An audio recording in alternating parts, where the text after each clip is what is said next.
Good morning.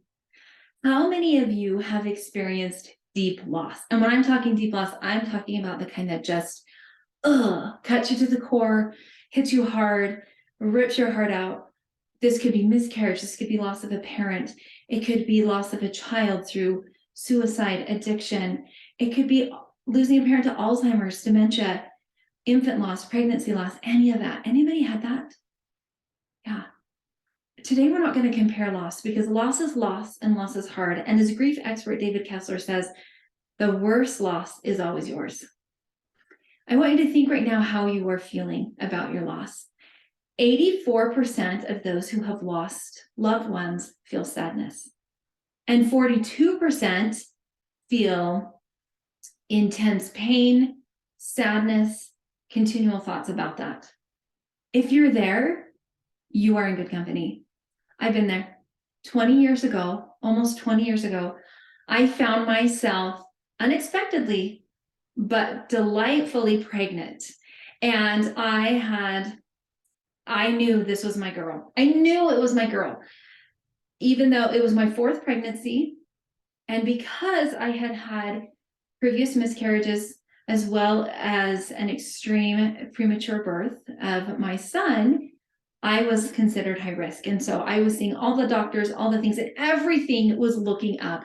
And in my 20-week ultrasound, we couldn't tell for sure it was a girl, but I knew in my heart, this was my girl. And I was so excited. I had this cute little pink fleece blanket. I was ready to bring her home in, bundle her up in, because fleece is so soft. It was so cute. And I couldn't wait. Well, 2 weeks after my ultrasound, I found myself home, empty arms, broken heart. And all I had to show for it were these little plaster molds of her hands and feet cold in my hands, and an empty blanket, broken heart. All I had to show for it were these plaster molds, and now the badge of secondary infertility. Over the last 20 years, the Lord has shown me steps and tools through little Post-it notes how to be able to rise up from that broken pile of glass on the floor that I was, to put myself back together and to find the beauty in this loss. President Brigham Young offered this profound insight that at least some of our suffering has a purpose, when he said, every calamity that can come upon mortal beings will be suffered to come upon the few, to prepare them to enjoy the presence of the Lord. Every trial and experience you have passed through is necessary for your salvation. Did you hear that? There is purpose in loss. And today I'm going to tell you how I went from wondering how this could happen, what is next for me, and what does this even mean, to, wow, every day I get up and I love my life and I find meaning in my loss. So the first step is in this first step, it's a two-part step. The first step is to look up. We are all familiar with the story of Peter in the Bible, and when he goes to meet the Lord out on the water. And what happens when Peter walks out on the water? The storms rise and the winds blow, and he starts to sink. And when he starts to sink, he cries out, "Save me, Lord." And immediately the Lord reaches down and saves him. I love this picture. It's by Young-Sung Kim. And this part of looking up has two pieces to it. And the first piece is when Peter said, "Save me, Lord."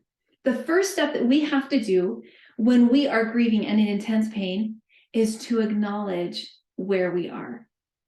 So you all may be familiar with the 5 stages of grief that were developed by Dr. Elizabeth Kubler-Ross.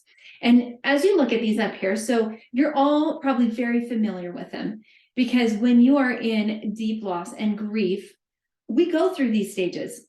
And she has mentioned that they are not linear. So up here we have denial, anger, bargaining, depression, acceptance.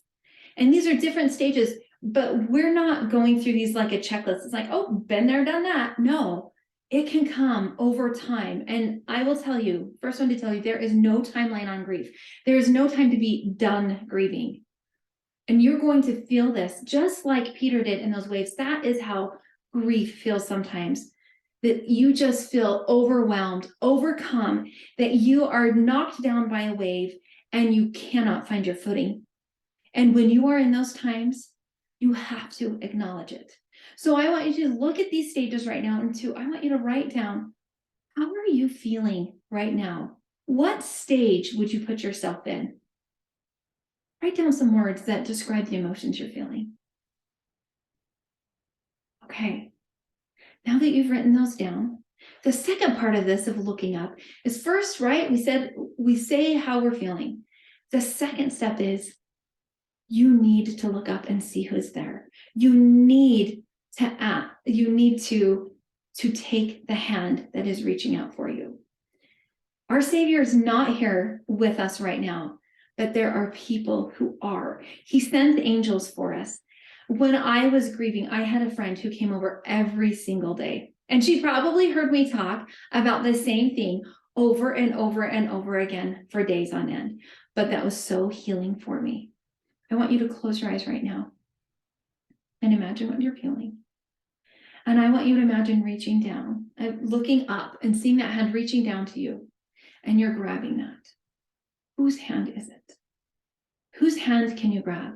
Is it a friend? Is it a spouse? Is there a support group? Do you need to find extra support? Is it your Savior? Do you need to spend time in the temple on your knees? Do you need to write a note, a letter? Who is it that is reaching down that you could grab? I would like you to write down one person or one thing that you can do, that you're feeling that nudge to reach out to. Who can you reach out to? I know that when you reach out and you reach up, when you name it, when you name how you're feeling, that you just feel so depressed, you feel so sad, you're so angry. And then you tell somebody about it. There's a point when my daughter's 16th birthday came around, I could not figure out what was going on. And a dear friend of mine and a therapist said, "You're grieving." I'm like, "No, of course, I know it's the anniversary of her death." But when I finally met with her, I realized that I had anger. I had things I was hanging on to that I need to forgive. And this was 16 years after her passing. So who is it that you can do it? And when you do that, I'm going to let you know that you'll be able to carry this. You won't have to carry it alone.